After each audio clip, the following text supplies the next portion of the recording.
Hello साथी सब, देखियो 2 किलो मछली लो लिए।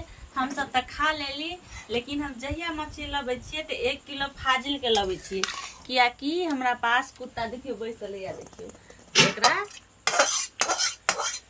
सारे मछली देखियो, अहाँ सबके हम देखबै छी, सारे मछली कुत्ता के दै छिए, कियाकि हम सब खा लेबै, ओकरा नहीं जे देबै। देखियो साथी सब, अगर हम अइलिए खिबै छिए कि हम सुतला जेबै, उ जगल रहते। ले देखियो कते मछली के, देखियो मछली के पीस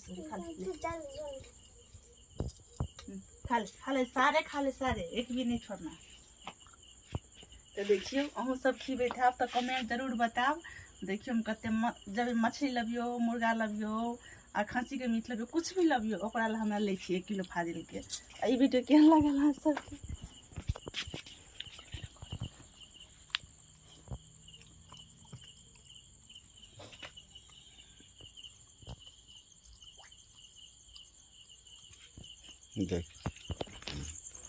देख लेलिए दोस्तों अहाँ सब। तो हम की कहे छी, 200-250 के मछली अबे छे, तो 2 किलो मछली छे। एक सब हम सब खाई छी 1 किलो, और 1 किलो दे छे कुत्ता के। तो देखियो कते नीक छे। आब हमरा घर के पूरा रक्षा करते रहते।